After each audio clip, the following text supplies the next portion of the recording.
आप सभी को मेरा नमस्कार। आपके नेट सेट के लिए बहुत ही उपयोगी है। तो चलिए हम इसे प्रारंभ करते हैं। भौजी। जिंदगी में पहले पहल उस दिन पालकी पर बैठा था। भैया की शादी होने जा रही थी। मैं शहबाला था। पालकी पर भैया थे, मैं था।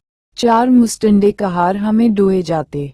पालकी के भीतर चमकीले गुच्छे लटक रहे, ऊपर कारचोबी का उकौम चमचम कर रहा। आगे पीछे बाजे बज रहे, ढोल, शहनाई, बांसुरी, ताशे, सिंधे। सबको मिलाकर एक अजीब ढंग का शब्द हो रहा।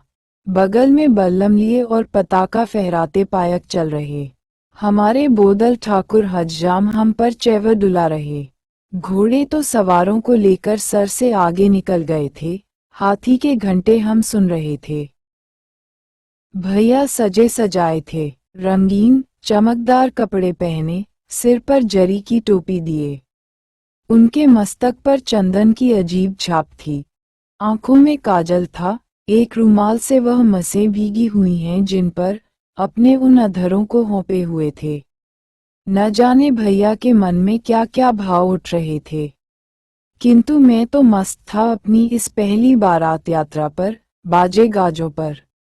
हाँ, कभी कभी सोचता, भौजी भैया से पहले तो मैं देखूंगा ना। शाम को बारात दरवाजे लगी। अच्छी बारात थी, अच्छा परिछावन हुआ। चूने से पुता हुआ भैया की ससुराल का वह खपरेल मकान कोलाहल से फटा जा रहा था। दरवाजे के भीतरी हिस्सों में स्त्रियों का एक अच्छा खासा झुंड भैया का चुमावन कर रहा था। भैया के हाथों में पान सुपारी रखे गए, रुपए रखे गए, दही की छोटी मटकी रखी गई। भैया की इस आवभगत पर मेरे मन में कुछ ईर्ष्या जगी ही थी कि एक युवती मेरे गाल पर दही लगाकर ठठा पड़ी हंसी की एक तरंग सी उठ गई। सभी स्त्रियां नहीं, युवतियां ठहाके मारकर जोर जोर से हंस रही थीं। इस हंसी के साथ हमारे कानों में अट्टहासों का एक हुजूम आकर टकराया। दरवाजे के बाहरी हिस्से में सरातियों और बरातियों में दिल्लगियों चल रही थीं। दोनों पक्ष जबांदराजी से नहीं, अट्टहासों के जोर से एक दूसरे को पराजित करने की कोशिश कर रहे थे। बहुत देर तक हंसी होती रही, किंतु अंत में हंसी हंसी में तनातनी हो गई, मक्खन में मानो रेत मिल गई। बारात में मेरे फूफाजी भी आए हुए थे। मेरे फूफाजी गोरे खूबसूरत नौजवान थे। चंपारण में उनका घर था। उस जमाने में उनके यहाँ सिर पर जुल्फ रखाने का रिवाज था। शौकीन नौजवान सिर पर लंबे घुंघराले बाल रखते, जिन्हें कंघी से दो हिस्सों में बड़ी सुघराई से बांटे रहते। भैया की ससुराल का गांव संस्कृति के लिहाज से बहुत पिछड़ा था, इसमें तो शक ही नहीं। फूफाजी के इन बालों पर किसी ने भद्दा मजाक कर दिया। फूफाजी शरीफ थे, चुप रहे। किंतु हमारे पक्ष वालों ने इसे बुरा मान लिया, उनके अपमान को अपने सर्वश्रेष्ठ आदरणीय अतिथि का अपमान समझा। बात बात में बात बढ़ गई। किसी ने गुस्से में कह दिया, बारात लौटा ले चलो। फिर क्या था, एक अजीब हुड़दंग मच गया। चलो चलो और घेरो घेरी का दौर दौरा हुआ। घोड़े वाले तो घोड़े दौड़ाकर निकल गए, हाथी को लोगों ने लट से घेर लिया। बराती सराती इस तरह से मिल गए कि समझ में नहीं आता था कौन क्या है। हमारी पालकी एक अजीब ढंग से चक्कर काट रही थी। कभी एक पक्ष उसे 10 गज आगे घसीट ले जाता तो कभी दूसरा पक्ष 10 गज पीछे। बेचारे कहार हक्के बक्के बने हुए थे। कभी कभी मैं पालकी में ही लाठियों की खटखट सुनता। यह अजीब बारात, पहली ही बारात का यह अजीब अनुभव। खैर, थोड़ी देर में फिर शांति हुई। मेरे बाबा बड़े ही शांतचित्त व्यक्ति थे। उन्हीं के प्रयत्न से शांति हुई। बारात जनवासे में आई। जब सब लोग निश्चिंत हुए, बाबा को कहते सुना, बुरी जगह पोते की शादी की। भगवान इनकी छाप से इनके बाल बच्चों को बचाए। भारतीय परिवार में भौजी का वही स्थान है जो मरुभूमि में ओएसिस का। धधकती हुई बालू की लू लपट में दिन दिन, रात रात, चलते चलते, जब मुसाफिर दूर से खजूरों की हरी हरी फुंगी देखता है, उसकी आंखें ही नहीं तृप्त हो जाती, उसके शरीर का रोम रोम पुलकित और उसकी शिराओं का एक एक रक्तचिंदु नृत्यशील हो उठता है। कुछ क्षणों के लिए उसका सारा जीवन हरितिमा में हो जाता है। खजूरों की उस झुरमुट में वह मीठे फल और मीठा पानी पाता है। एकाध दिन वहीं रहकर वह आनंद मनाता है, रक्त संचय करता है, फिर ताजगी और नई उमंग लेकर आगे बढ़ता है, आगे, जहां फिर वही अनंत बालुका राशि है। भारतीय जीवन में ये जो रूखा सूखापन सर्वत्र दिख पड़ता है, उसका कारण ढूंढने में अपना वक्त बर्बाद नहीं करूंगा। लेकिन आप जिधर जाए, इधर उधर जिधर नजर दौड़ाए, उसका राज्य साम्राज्य पाएंगे। खींचा खींचा चेहरा, रसीन नयन, दुबला पतला शरीर, मुरझाया मुदासा मन, यही है भारतीय मानवता का साधारण ढांचा। जो कम बोले, हंसे नहीं, मुश्किल से मुस्कुराए, हमेशा अपने इर्द गिर्द मुहर्रम का वातावरण बनाए रहे, उसकी सज्जनता और शिष्टता की प्रशंसा होती है। जिसका खेल कूद में मन लगा, गाने बजाने का शौक हुआ या नाट्य प्रहसन को और जिसकी प्रवृत्ति हुई, बस वह लोगों की नजरों से गिरा। मानता हूँ, हम होली खेलते हैं, विजया मनाते हैं और दिवाली सजाते हैं, किंतु वे हमारी जिंदगी के पासिंग फेज हैं। हमारी जिंदगी के साथ नत्थी हैं बारहमासा, मुहर्रम, मनहूसियत, मुर्दनी। परिवार को ही लीजिए। पति अपनी पत्नी से बचे बचे फिरने की कोशिश करता है। पत्नी की शर्म या संकोच का क्या कहना।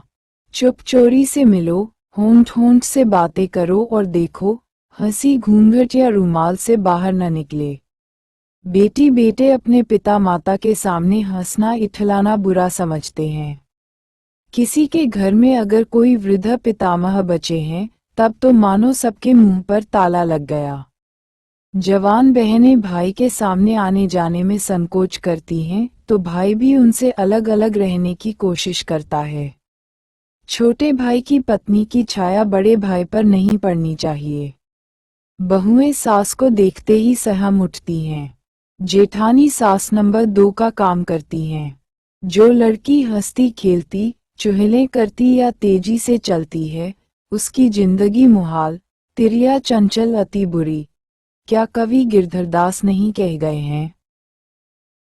इस तरह के निरानंद और निष्पन्न जीवन में भौजी की स्थिति सचमुच अरब में हरा भरा नखलिस्तान। घर भर में और कहीं जो कुछ हो, जहां भौजी, वहां विनोद और व्यंग्य हमेशा मंडराया करते हैं, रंग जहां तरंग पैदा करता है। किशोरी नंदें और नौजवान देवरों का जमघट हाहा हाहा, ही लपट झपट, उठा पटक, छोटे छोटे बच्चे बच्चियां भी जहां अपने की रस्में सराबोर करने से बाज नहीं आते। भौजी आए, मेरा पर भी आनंद कुंज बन गया। भौजी अभी बिल्कुल किशोरी थीं। उनके अधरों पर पूरा रस नहीं आया था, उनके अंग अभी पूरे भरे नहीं थे। लंबी पतली छड़ी सी, लेकिन सोने की छड़ी नहीं, इसे कहने में मैं संकोच नहीं करूंगा। उनका वर्ण द्रविड़ आर्य रक्त के सुंदर सम्मिश्रण का नमूना था। वर्ण ही नहीं, गठन भी। उन्नत ललाट, भवें उठी हुई, पतली पतली। काले बालों में घुंघरालापन, जब उन्हें खोलती, तब अजीब लहरदार मालूम होते वे गिरदाबों से भरी यमुना की धारा। नाक ललाट के नजदीक जाकर जरा चिपक सी गई, किंतु उसका अग्रभाग काफी सुंदर, मोहक होंठ कुछ मोटे, किंतु चिबुक का रसीलापन इनके इस किचित ऐब को बैंड देता और उन होंठों के भीतर जो पंक्तिबद्ध सुंदर, चमकीले दांत थे, जब भौजी हंसती, सचमुच मोती झड़ने लगते। मुझे अपने बचपन में तो ऐसा ही मालूम होता था। थोड़े ही दिनों में भौजी ने सबको अपने स्नेह सूत्र में बांध लिया। घर की बड़ी बूढ़ियों की भी वह प्रशंसा पात्र बन गई। भौजी उनका सेवा सत्कार करती, उनके आदेशों को सिर आंखों पर लेती। भौजी में हुनर भी अच्छे थे। वह बढ़िया सिलाई करती, कसीदा काटतों। जब खाना बनाने लगी, उनकी तारीफ और बढ़ गई। अच्छा खाना ही नहीं बनाती, बहुत ही बढ़िया ढंग से परोसती। परोसने की भी एक कला होती है, ये भौजी ने सिद्ध कर दिया। भौजी की तारीफें होती भैया की माँ, मेरी चाची, फूली नहीं समाती। ऐसी सुंदर सुघड़ पतोहू पाकर भला कौन सास अपने को कृतकृत्य नहीं समझेगी। भौजी का घर हम देवरों का केली भवन था। ज्यों ही गांव की पाठशाला से छुट्टी मिली, हम दौड़े दौड़े भौजी के घर घुसे। भौजी हंसकर हमारा स्वागत करती, जलपान कराती, सुपारी लौंग देती, जिनमें मुनक्के भी मिले होते। भौजी से गप्पे लड़ती, खेल होते, दिल्लगियां होती, गालियां होती, हाथापाई और धमा चौकड़ी भी। भौजी अभी किशोरी ही थी, हम कई देवर मिलकर उन्हें पराजित भी कर देते। कभी कभी हम मौज में आते तो उस छोटे से घर में ही आंख मिचौनी भी खेल लेते।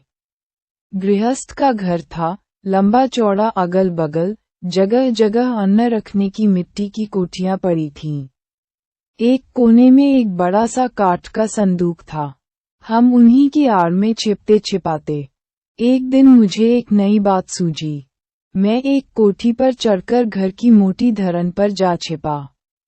भौजी घर के कोने कोने में खोजकर हार गईं। कोठियों की ओट में संदूक के पीछे और नीचे में नहीं मिला तो उन्होंने कोठियों के पेट में भी झांकना शुरू किया। इसी समय में धरन पर से अट्टहास कर उठा। वह चौंकों चकित हुई, तब तक मैं कोठी पर होते उनकी गर्दन पर था। वह मुझे लिए दिए खाट पर आ रहीं। हंसते हंसते हम दोनों के पेट में गुदगुदी लग गई थी। उस साल जो पहली होली आई, उसकी बात मत पूछिए। वसंत पंचमी से होलिका दहन तक, 1 महीना 10 दिनों तक, हम रंग में सराबोर थे। कहीं से खेलते कूदते आए, या तो भौजी ने ही हमारे गालों में हुदक्का दे दिया या हमने ही उनके गालों पर अबीर मल दी। खास होली के दिन, पहले तो हमने उन्हें खूब मिट्टी पानी से चहबोच दिया और दोपहर के बाद तो बिल्कुल रंग में ही जैसे डुबो दिया हो। गांव भर की निंदें और देवर आए थे, सबने अपने मन के अरमान निकाले। सबको खातिर बात भौजी ने उसी प्रेम भाव से की। सबकी जबान पर भौजी की तारीफ थी। लोग ये भूल ही गए कि भौजी उस गांव से आए हैं, जिसकी निंदा करते ही सभी बाराती लौटे थे। इसके 10 बरस बाद की बात है। मैं अब शहर में पढ़ता हूँ। कभी कभी हो घर पर जाना होता है। घर भी वह पुराना घर नहीं रह गया। समूचा शौराज बिखर चुका है। एक ही घर में कई चूल्हे जल रहे हैं। आपस में बांट बखरा हो चुका है। चाचा और भैया भी जुदा हो चुके हैं। भौजी भी हमसे अलग हैं। उनकी सास, मेरी चाची, मर चुकी हैं। अब भौजी ही अपने घर की मालकिन हैं। उनकी गोद में एक बच्चा है, मेरा प्यारा भतीजा। लोगों के चूल्हे ही नहीं अलग हुए हैं, दिल भी जुदा हो चुके हैं। न वह प्रेम भाव है, न वह शील स्वभाव। सारा घर कलह में फंसा हुआ है। मर्द तो भर दिन काम धंधे में फंसे रहते हैं, अलग अलग खेत खलिहानों में लगे रहते, किंतु औरतें तो एक ही आंगन में रूटीन के 2-4 काम, खाना बनाना आदि करती और बाकी समय में हुक्का पी पी कर झगड़ती। खाना बनाते समय भी उनके मुंह बंद रखने की तो जरूरत नहीं होती। कलह कलह कलह, सारा घर जैसे नरक बन गया। घर के कुछ बुजुर्ग, जैसे बाबा या बड़े चाचा खाने आते तो कुछ देर के लिए जैसे विराम संधि हो जाती, नहीं तो कलह का चरखा दिन रात चला करता। हाँ, निद्रा माई भले ही उसमें कुछ घंटों का व्यवधान कर दें। और इस कलह में भौजी का स्थान कुछ पूछिए मत। खानदान और प्रारंभिक वातावरण का क्या असर होता है, स्पष्ट देखिए। 10 वर्षों तक जो बारूद राख के नीचे कैंपी थी, वह अचानक विस्फोट कर उठी है। जिस मुंह से कभी फूल झड़ते, अब उससे विष बुझे तीर निकलते। भौजी की गालियां आरे कलेजे को भी जैसे आर पार कर जाएं। स्त्रियों का सम्मान होना चाहिए, भाभी का दर्जा माता का है, नई रोशनी की पुस्तकों में मैंने पढ़ रखा था। फिर मैं एक दिन धीरज खो बैठा। मैं घर की इस कलह से दूर रहने की कोशिश करता, भौजी के बच्चे को दिन भर कंधे पर लिए चलता। मैंने कल्पना भी नहीं की थी कि भौजी के बाणों का निशाना मुझे भी होना पड़ेगा। किंतु यह क्या, उस दिन मैं खाने गया, देखा आंगन में कोहराम मचा है। मैंने धीमे से भौजी से कहा, थोड़ी देर मेहरबानी कीजिए, फिर इस घर को नरक तो रहना ही है। बस फिर क्या था, भौजी बरस पड़ों और एक पर एक ऐसे तीर ताक ताक कर कलेजे में मारे कि मैं आपे में नहीं रहा। क्रोध में पागल हो बेहोशी में क्या करने जा रहा था, ये तब पता चला जब देखा भैया मुझे पकड़े हुए हैं और भौजी घर के किवाड़ बंद कर चीत्कार कर रही हैं। यह नहीं कि भैया मुझसे झगड़ रहे थे या भौजी पर मैंने हाथ छोड़ा था।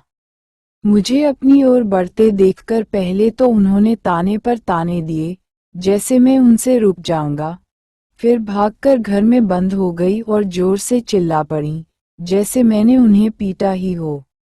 हल्ला सुनकर भैया दौड़े हुए आए थे और अब मुझे आंगन से बाहर ले जाने की कोशिश में थे। निस्संदेह मैं अपने इस गुस्से पर शर्मिंदा था। यदि भौजी ने अपना बचाव न किया होता, वक्त पर भैया नहीं आ गए होते, मुझसे कुछ अक्षम्य अपराध हो गया होता और इसका प्रभाव घर पर क्या पड़ता, कह नहीं सकता। किंतु इस घटना से मैंने एक सबक लिया।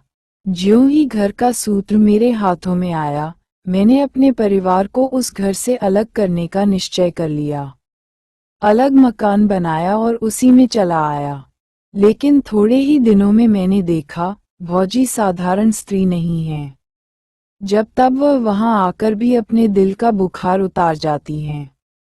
गांव ही छोड़ देना पड़ेगा, कभी कभी मैं सोचता, और शायद वही करता अगर एक और बात नहीं होती, और खास उसी बात के लिए आज ये पंक्तियां लिख रहा है। नहीं तो अपनी स्वर्गीय भौजी की जग हंसाई के लिए अपनी कलम उठाने से पहले उसे तोड़ देना मैं पसंद करता। वह कलम टूट जाए जो निंदा के लिए ही उठती है। हमारे एक दोस्त हैं, एक संपादक दोस्त, कट्टर राष्ट्रीयतावादी और हम हैं समाजवादी।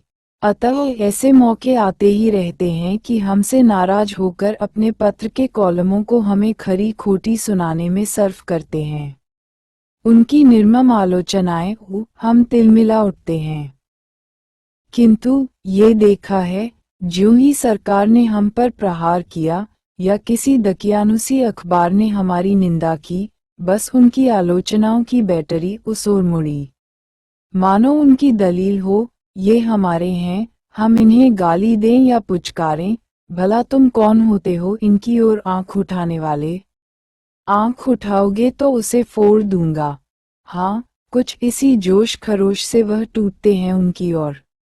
और ये कहना तो फिजूल ही है कि व्यक्तिगत सुख दुख में वे इस तरह हमारे शरीक होते हैं कि यह कल्पना भी नहीं की जा सकती है कि वह हमारे तीव्र आलोचक भी रह चुके हैं।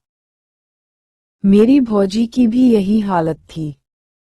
वह हमें गालियां देती, हमसे झगड़े करती, हमारी जिंदगी हराम किए रहतों। किंतु मान लीजिए वह बकझक कर रही हूं कि उन्हें खुश करने या उत्साहित करने को कोई सुई बीच में टपक पड़ी और हमें खरी खोटी सुनाने लगी। फिर क्या, भौजी झट उस पर उलट पड़ी, किसने तुम्हें कहा मेरे बीच में पड़ने की? वे बुरे हैं और तुम हट मेरे सामने से। सूप हंसे छलनी की जिसमें सहस्र छेद। मैं तुम्हें नहीं जानती, डायन कहीं की। किंतु मुझ पर तुम्हारा डायनपन नहीं चलेगा, मैं निकाल लूंगी आंख, खींच लूंगी जीभ, ओझा बुला के नंगी नचवा दूंगी। मेरे नहर में है एक ओझा की जिसे देखते ही डायनें कपड़े खोल देती हैं। हाँ, वे बुरे हैं तो तुम्हारा क्या बिगाड़ा, मैं समझ लूंगी उनसे। मैं दबैल हैं जो किसी की मदद खोजूं, निकल यहाँ से। यूं ही क्या क्या न बकने लगी। वह बेचारी भौचक चुपह रफू चक्कर हुई, नहीं तो हमसे झगड़ा छूटकर उसी से जा जुटा। और इन जबान के झगड़ों में कौन उनसे पार पाए। फिर ज्यों ही कोई व्रत त्योहार आया कि पूरी विराम संधि हो गई। यूं तो भौजी का बदन इस तरह का कसा हुआ था कि वह हमेशा ही अपनी उम्र से छोटी दोख पड़ी। 40वें वर्ष में भी चेहरे पर आव, दांतों में चमक, छाती पर उभार, चाल में मस्तानापन। किंतु व्रत त्योहारों में अपने को सज धज कर रखने से कभी न चुकती। होली में तो जैसे पागल हो उठती। अपने अधवस चिंता से जर्जर देवरों को खोज खोज के बुलाती, हाथापाई करती, कीचड़ में उन्हें नहलाती और स्नानादि के बाद उन पर अबीर व अबरक डालती। ऐसी एक भी होली की मुझे याद नहीं जब भौजी के हाथ से मिट्टी पानी, अबीर अबरक पाने और मालपुए गुलगुले खाने का मौका नहीं मिला हो। भौजी का बेटा सयाना हो चला था, लड़की भी काफी बड़ी हो चली थी। मैंने एक बार कहा, भौजी, अब इन बच्चों को होली खेलने दीजिए, हम आप देखा करें। भौजी बोली, वाह बबुआ, जवानी ढल गई तो क्या मन भी दल गया।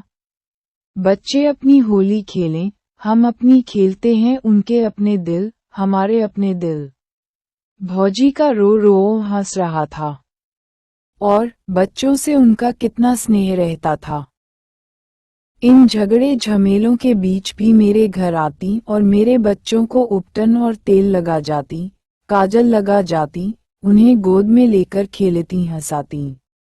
एक बार देखा मेरे बच्चे को गोद में लिए उसकी माँ से झगड़ रही हैं और ज्यों ही बच्चा रो उठता है, झट अपना स्तन उसके मुंह में रख देती हैं।